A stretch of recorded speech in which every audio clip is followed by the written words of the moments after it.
Can I stay just for today? The day after my son's funeral. Late that night, my 6-year-old grandson showed up at our door, bruises covering his small body. "Where's your mom?" I asked, trying to stay calm despite my shock. He burst into tears. "Mom's with a man at home," he sobbed. My daughter-in-law didn't even attend her husband's funeral after his sudden death. Now she was with another man. And the bruises on my grandson. What could they mean? I feared she had done something terrible. I decided then that she would never recover from the consequences of her actions. I should have opposed my son's marriage 7 years ago. Maybe then, none of this would have happened. Life had been peaceful. My husband spent our retirement gardening and taking walks, enjoying our quiet days. Ryan, my only son, had married Leah. They lived in the next town with their 6-year-old son, Ethan. 7 years ago, Ryan brought Leah home to meet me. "Mom, I'm thinking of marrying her," he said. "Nice to meet you. I'm Leah." "It's a pleasure," she said with a smile.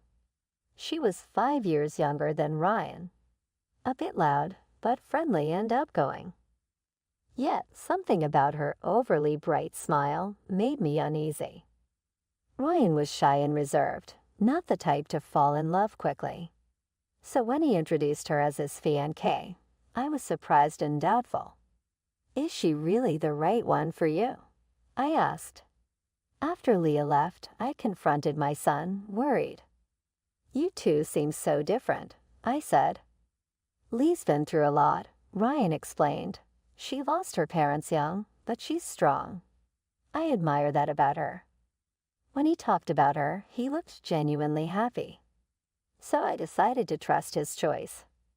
Shortly after they married, Lee became pregnant and gave birth to a healthy baby boy.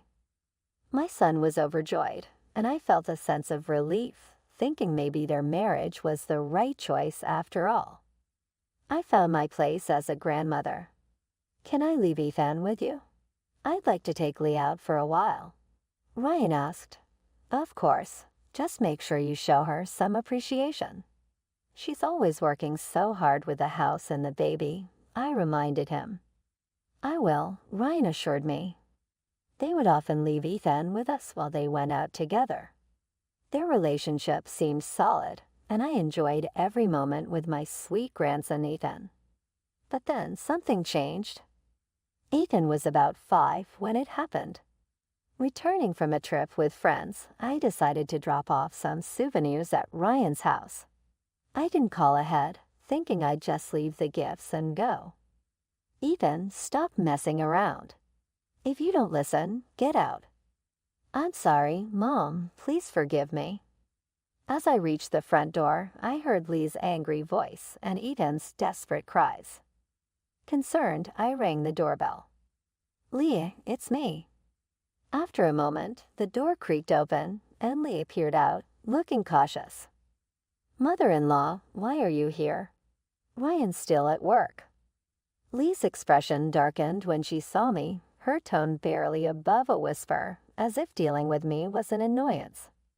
"I came to drop off some souvenirs, but I heard shouting and wondered what was going on," I explained.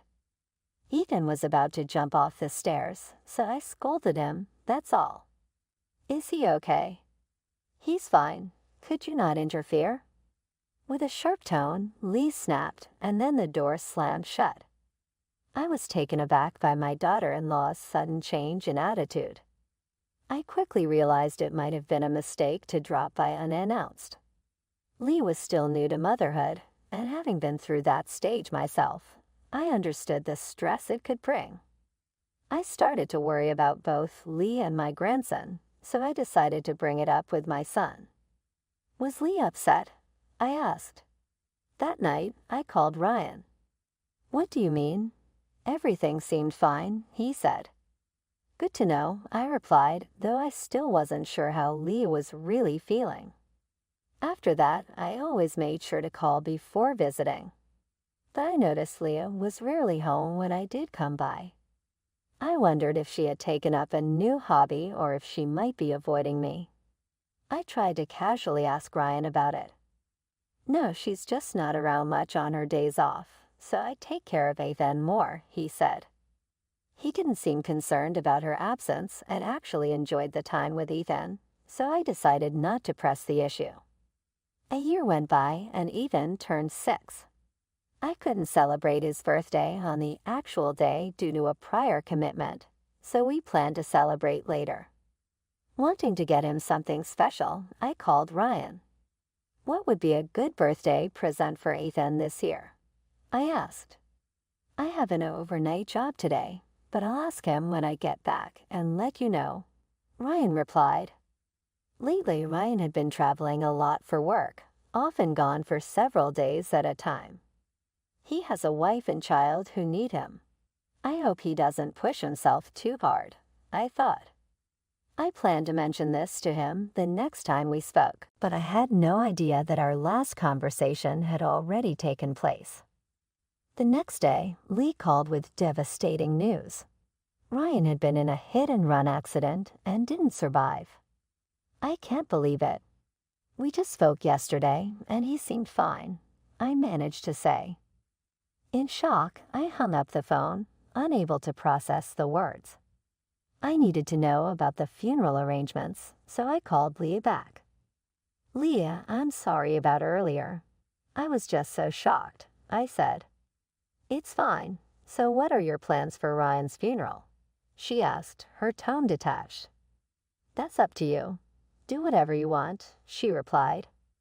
Before I could say more, she ended the call. I was taken aback by Lee's response. But I figured she must be in deep shock herself, so I took charge of the funeral preparations. For days, I was overwhelmed with tasks and only contacted Leah to inform her of the arrangements. I didn't have the time or energy to offer her much support. Finally, the day of my son's funeral arrived. Lee, what's going on? I was shocked when Lee didn't show up. The time came and went, but she and my grandson were nowhere to be seen. I called her repeatedly, but she didn't answer. The funeral went on without them. Even after the service, I tried to reach Leah, but she never responded.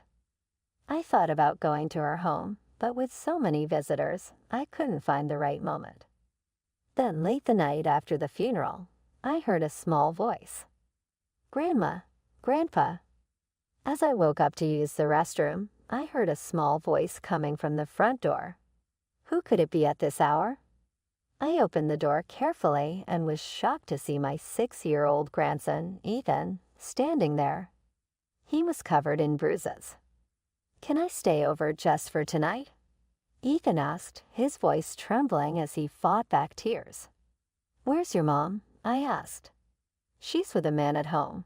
He told me not to come back until tomorrow night, Ethan replied. I was horrified to learn that Ethan had walked all the way from the neighboring town to reach us. I hugged him tightly as he began to cry.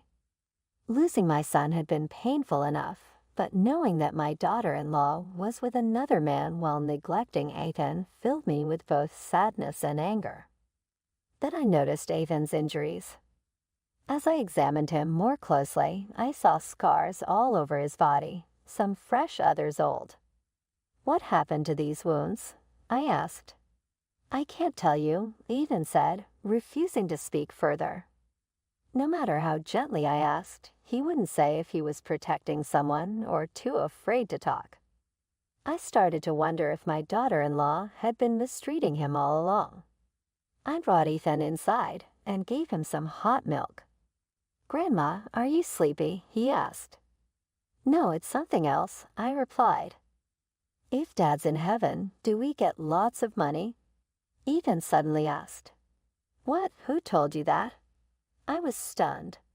A 6-year-old shouldn't be thinking about things like that. Some adult, must have put the idea in his head. Mom was talking to a man, Ethan added. That's when suspicions started to creep in. The police were still investigating the hit and run that killed my son, and they hadn't found the driver yet. But hearing what Ethan said, and knowing how Leah had been acting, I couldn't shake the feeling that she might be involved. I couldn't just sit there. I woke my husband, who was asleep upstairs, and told him everything. I asked him to put Ethan to bed, while I decided to check out Lee's house, where she was likely spending time with another man. When I got there, I noticed a car I didn't recognize parked outside. Lee doesn't have a driver's license, so it had to belong to her lover. Could this be connected? I wondered. I wrote down the license plate number and checked the car for any signs of damage. I found a dent on the front, as if it had hit something. As I tried to take a picture, despite the late hour, someone approached and started talking to me. From that conversation, I became convinced that the car's owner was involved in Ryan's hit and run. The next morning, I took Ethan to the hospital, and my husband went to a place that would soon become crucial. In the evening, after leaving Ethan with relatives, my husband and I returned to my son's house. The same car was still there. Her lover must still be inside. I pressed the intercom, nerves on edge, ready to confront Leah. But she didn't answer right away. "Leah, I know you're in there. We need to discuss Ryan's insurance. Could you come out?" Of course, that wasn't my real reason, but I figured mentioning money would get her attention. Sure enough, after a moment, Leah appeared. "What do you mean by insurance money?" she asked. "Since we're here, could you let us in?" Hold on. Can we talk here?" she insisted, standing firm at the door, blocking our way inside. "Is there a reason we can't come in?" I pressed. She went silent. With my husband's help, we pushed our way inside and started searching the rooms for her lover. "What do you think you're doing?" "I'll call the police," Lee shouted, trying to stop us. I ignored her and opened the bedroom door, finding a man lying on the bed, the one we were looking for. "Who is this?" I demanded. "It doesn't matter who he is," Lee snapped back. "Did you miss Ryan's funeral because of this man?" "That's not true. He's just a friend traveling across the country. He just got here, and I let him rest. He's tired, so please don't disturb him." Her excuse was absurd, and I couldn't believe what I was hearing. But Lee acted like we were the ones out of line. Don't lie, Ethan came to our house in the middle of the night, crying because his mom was with a man and wouldn't let him in. He begged us to let him stay. "You can't trust what a child says," she shot back. "He's your lover, isn't he? You've been neglecting Ethan and leaving the house often to meet this man, haven't you? If taking a break means being accused of cheating, then I can't even relax," she said, seeking support from her lover. They both started smirking, laughing at us as if it were all a joke. "Enjoy this while you can," I whispered to my husband, subtly starting to record the conversation. "The one who hit Ryan and fled was your lover, wasn't it?" Lee laughed, her body trembling slightly as she tried to maintain control. "Ha, what are you talking about?" "Accusing us without evidence. You're losing it." They continued to mock me, sneering throughout the exchange. I wouldn't bring this up if I didn't have proof. There's a significant dent in the front of the car parked outside. "You're calling me a criminal over that. It was just a minor bump, and it wasn't even on the day of Ryan's accident. It happened way before." The man remained unfazed, and Lee stood there, watching without a word. "But there are witnesses. They saw you both trying to get an estimate from a repairman on the day Ryan died.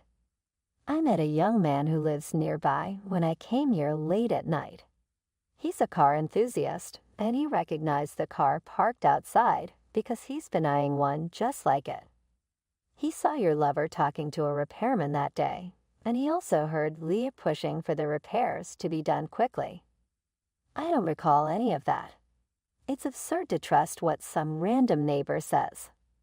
While the request was to fix a dent on the bumper, I continued. But the shop refused the job, so the car is still here, right? The neighbor even remembered the shop's name, so I sent my husband there to ask about it. They said your lover claimed the dent was caused by a cat, but the shop found that suspicious and refused the request. How do you explain that? Lee stammered, I just got a call from the police about a hit-and-run report. But I knew she was bluffing. No such call had been made. I decided to push them further. The car was a minivan, and the license plate number matches the one parked outside, doesn't it? That must be some mistake. He tried to deflect, but his earlier confidence had crumbled. They were clearly feeling the pressure. Just a little more, and I could get them to confess. I decided to switch tactics. I can't stand to see Ethan suffer anymore. Losing his father was hard enough, and now if his mother gets caught. I sniffled, covering my face as I pretended to cry. But the weight of the situation overwhelmed me, and the tears became real. Seeing this, Lee's demeanor changed. She seemed conflicted, her expression darkening. Actually, I asked him to go pick up Ryan. She suddenly confessed. Hey, what are you saying? The man interrupted. It's okay, Lee said, patting his shoulder, trying to calm him. The man seemed to sense something and backed down quickly. So suddenly, my husband jumped out in front of the car, and there was no way to avoid him, right, Jared? Yeah, that's what happened, her lover reluctantly agreed, looking uncomfortable.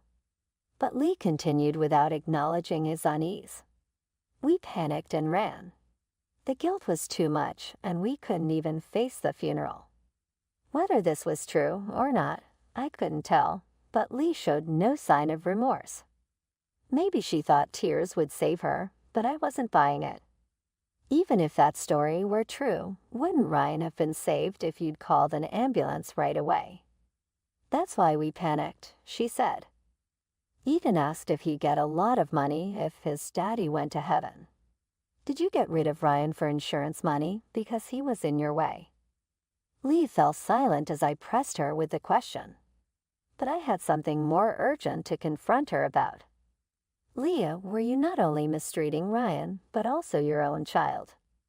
Ethan was covered in bruises. I don't know anything about that. He falls a lot, you know. Then explain this, I said, thrusting a piece of paper in front of her. That morning, I had taken Ethan to the hospital and gotten a diagnosis.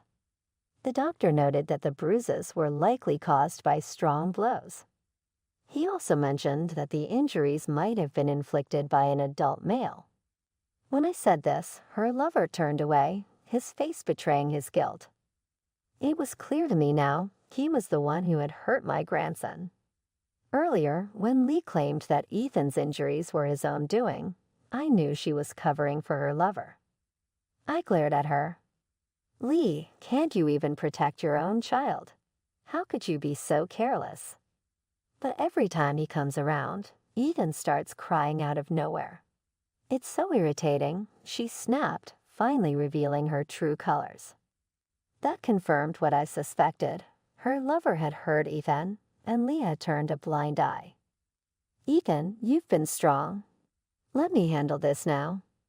My grandson had endured seeing his mother with another man while grieving the loss of his father. And Ryan, my son, gone too soon, leaving behind his young child. The thought filled me with a burning anger. You two are going to regret this, I warned. What can an old woman like you do? Lee sneered.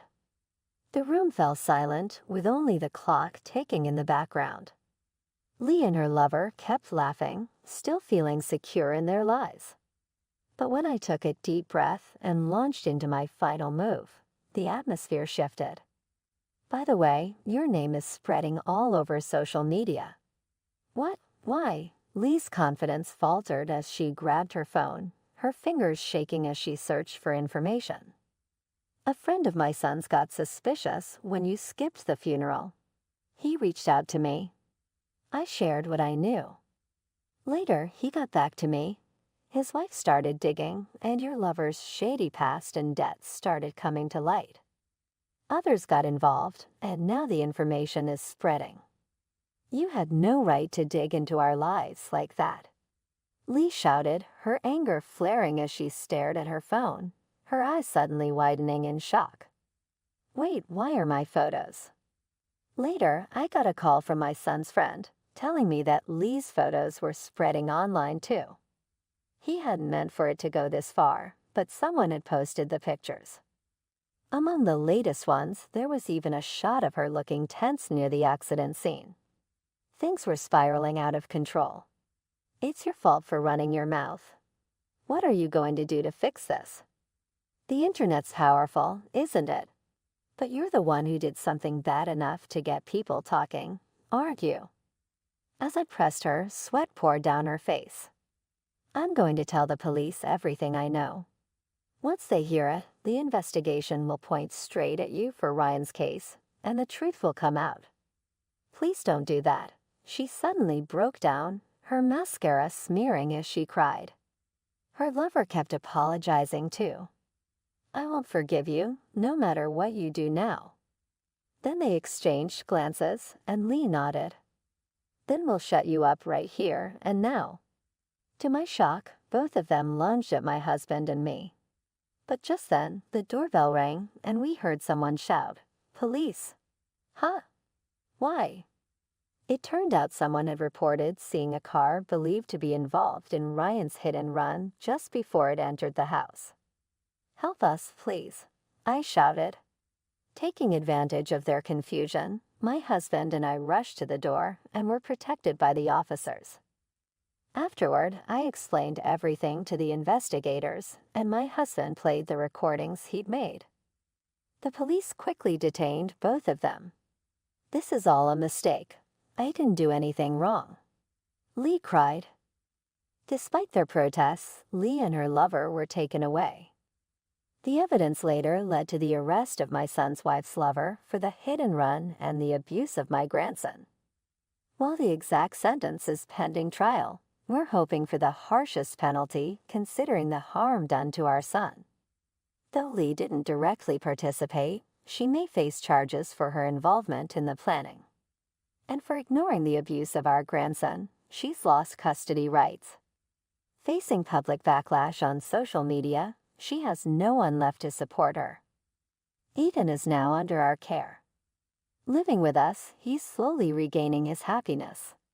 We're committed to putting his well-being first and giving him a